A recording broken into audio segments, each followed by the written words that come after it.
My husband has a favorite child and it has destroyed our family. This is a long read. If you can get through it, please give any advice you can. I want to start by saying my husband is a good man. He provides a very comfortable life for me and our children. He has never been abusive or manipulative. He's never kept secrets or cheated. But he has one huge flaw. He has a favorite child. We have 3 teenage sons. They are Mason, 18, Kyle, 15, and Sean, 13. Our youngest son Sean is my husband's favorite. He knows this, I know this, and what really kills me is that our children know it. It wasn't always like this. He used to be equally loving to all of our boys. But when Sean was 5 years old, he got pneumonia and was dangerously close to death. It was obviously an extremely tough time for my husband and I. And through the entire hospital stay, Sean always wanted his dad above anyone else. It bonded them. Ever since then, my husband has always favored and spoiled Sean to the detriment of his relationships with Mason and Kyle. The 2 older boys noticed as they got older and were understandably hurt that their father always favored Sean. I had several conversations with my husband throughout the years about how he needs to realize he has 3 sons, not just one. He always listened and would make an effort to be more involved with Mason and Kyle, but it never lasted. He'd always go back to being super dad to Sean. This all came to a head today when Kyle's school had an award ceremony that Kyle would be presented an award at. This is of course a virtual event as COVID is still an issue and the boys are doing online distance learning. Essentially, the event was just a large group video call where the kids would be recognized for their academic achievements, and there was a raffle for several prizes. Kyle was excited because one of the prizes was a game system he wanted. Parents were invited to join in on their own computer to get an extra entry for raffle prizes on behalf of their children. I wasn't going to be able to make it as I had work, but I told my husband to just drop in and watch them read Kyle's name and stick around so Kyle could have just a slightly better chance at getting the prize he wanted. Again, this was a virtual event. All he had to do was go to the website and sit there for less than half an hour. School events like this, even pre-COVID, were always more my thing. My husband almost never went to these things as he was usually working, but of course there was a higher chance of him showing up for one of Sean's events. But he's working mostly from home and he wasn't even going to be on the clock at the time of this event. He said he'd do it. On the day of the event, I reminded him before I left for work to make sure he showed up. I sent him the invite link again while I was at work just to be sure he had it, and he assured me he'd be there. Well, the event came and went. Kyle was in his room on his own laptop for the event, and my husband never joined the group call. I was busy at work, so I couldn't message him back until almost an hour after the event ended. I asked how it went. He said he was trying to join, but the link didn't work. I asked what did he mean he was trying to join now when the event was an hour ago. He replied, "Oh, I thought you said it was now, I saw red." He missed the event because he got the time wrong. After I told him several times what time and exactly how to join. All he had to do was click the link at the right time. I was furious, but I wanted to wait until I got home to talk to him. So I get home and see our oldest son Mason's car in our driveway. He does not live with us anymore, he is in college and has his own apartment. I walk inside and Sean is in the living room looking upset. I ask him what's wrong and he says the other boys are fighting with Dad. I asked what happened and he said he doesn't know, just that Kyle got really mad and called Mason when he told Kyle that he and my husband went to get frozen yogurt earlier. I asked what time they went and he tells me. It was 10 minutes before Kyle's event. He missed the event because he chose to take Sean to get frozen yogurt.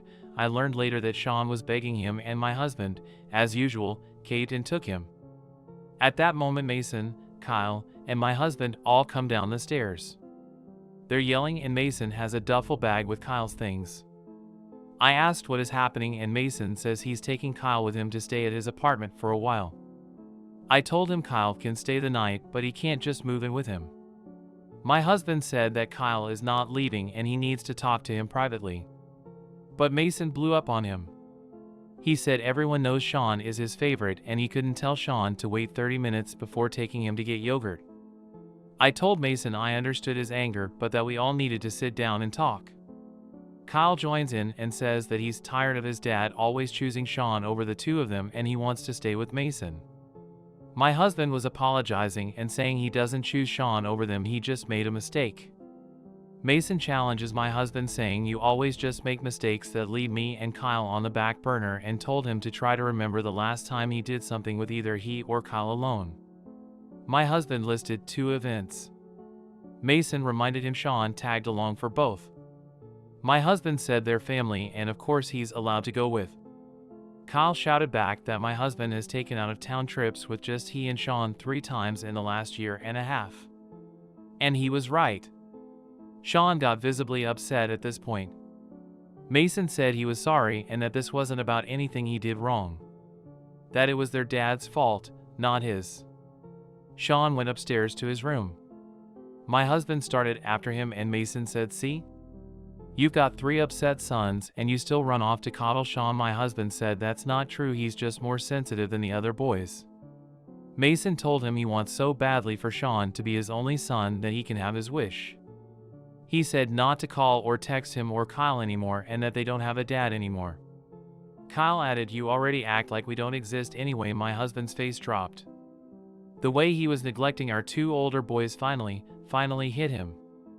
I was a sobbing mess. I could see the hurt in both my sons' eyes.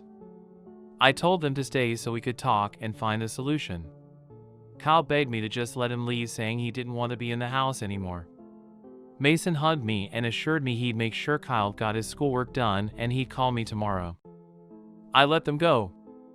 As much as I want Kyle here, I know he needs time away from my husband. My husband went to the kitchen and cried. He's never been an emotional man, but the reality of our 2 older boys wanting to go no contact with him finally knocked some sense into him. I wanted to yell and scream at him. I told him for years that he needed to stop favoring one child. All he had to do was show up one goddamn time for Kyle. I'm so angry. Instead, I told my husband that I love him and I know he's hurt, so I'm not going to yell at him. But I told him I love my children more and that if he didn't fix things with his boys and start treating them equally from this moment forward, I would be divorcing him. He just said, "I don't want to lose my family." He started to get up, saying he should make sure Sean was okay. I told him I would check on Sean and for once he needed to think of his other sons. I admit I was passive-aggressive, but my blood was boiling and I was trying my best not to tear my husband down any more than my son's parting words had. I spent the next hour consoling Sean and reassuring him that his brothers don't hate him and that their issue is with my husband, not him. He said they won't text him back and I said he needs to give them time. I'm emotionally exhausted. I don't know what to do. My husband is sleeping in the guest room tonight. We've never not slept in the same bed unless one of us is out of town for one reason or another. Is it worth divorcing my husband over if he doesn't fix it? This is the only big issue we've ever had in our marriage, but he broke my children's hearts, and even if we do stay together, I don't know if I can ever forgive him for that. I feel like a failure as a mother for not being more assertive with my husband and not interfering throughout all these years. I also feel like it may be too late for him to make things right at this point. What do I do? What can I do? Update. I posted a few weeks ago about an issue with my family and there were a decent amount of people who gave great advice and reassurance on what I was already feeling. I am so incredibly happy to say that this is a good update. Great, even, first, regarding my sons. Mason called me the next day as he promised and said Kyle was settling in fine. I asked how they felt about Sean and Mason said that he and Kyle talked last night, and while they don't necessarily blame Sean, that it's still hard not to be slightly angry at him, especially because we can all see that Sean does realize he's the favorite and leans into it. In the end, both boys texted Sean that they weren't mad, but they needed time away to cool off. Sean was of course sad, but I did get through to him that sometimes people need space. A couple days later, I dropped Sean off at Mason's apartment and the boys had a movie/game night. I'm not sure what was said, but Sean came back much happier and his brothers are texting him back again. I knew they would be okay, but I was glad that Mason and Kyle are mature and kind-hearted enough to not hold on to their anger towards Sean. Regarding my husband, I admit I was weak and I caved the night of the incident. I went to the guest room and my husband was still awake and on his laptop. I asked what he was doing and he showed me the screen. He was searching for therapists. I never brought this up as a suggestion. He did it on his own. I asked why he was looking for a therapist and he said because he feels like he's only going to get one chance to make things right with the boys and he wanted a professional to tell him the best way to do so. It lifted so much of my fears and anxiety about how he felt. I cried and I told him to come back to our room. He took the next day off of work. In our entire 22 years of marriage, he has called out of work less than 5 times. He talked to 3 different therapists for roughly an hour each before deciding he liked the second one best. He's an older man with adult children and my husband said he felt like the therapist could relate to him and understand his situation best. I was so proud of him. His therapist suggested sending a short apology and promise of working on himself. Both his therapist and myself read the text but did not change or influence him in any way. The words are entirely his own. He wrote, "I'm sorry. I messed up. For years I messed up. I hate that I let it get to this point and I hate that I hurt you both so badly. I love you. I will always love you and I know you may not want to talk to me right now, but I've just started therapy and I hope in time that you boys will forgive me and give me a chance to be better for both of you. There is so much more I want to say, but I would like to say it in person. You can always call me, text me, or come home when you're ready to talk. Anytime. I will drop whatever I'm doing when you're ready to talk. Please don't hesitate to reach out. I love you boys. Love, Dad." Kyle called me a couple hours after my husband sent them the text and asked me to come over. I did. Mason and Kyle were there and they asked me if their dad really wrote the message. I assured them that he did and reiterated that neither I nor his new therapist wrote a single word of his apology. It was all him. They admitted it felt good to know that he did care, but they needed time. This was also when we talked about Sean. A week went by with no response to my husband's text. Then another. He was heartbroken. He broke down in our bedroom one night and just cried, saying he'd ruined his relationship with his sons and they were never going to forgive him. I reassured him that wasn't the case, but it was hard for him to accept. I told him he needs to keep talking to his therapist and focus on himself. His relationship with Sean changed as well. Even though he was the only son we had in our home, he started to spend less time with him. And Sean was completely fine with this. His therapist helped him realize that he was the one always initiating hangout time with Sean. He'd go to his room and ask Sean if he wanted to do something. Or he'd tell Sean to go with him when he went to pick up dinner or go run errands. 5 days ago, Kyle finally texted my husband asking if they could talk. My husband said absolutely and asked where Kyle wanted him to go. Kyle said he and Mason wanted to come to the house. My husband, true to his word, called his boss and said he needed the rest of the day off for a family emergency.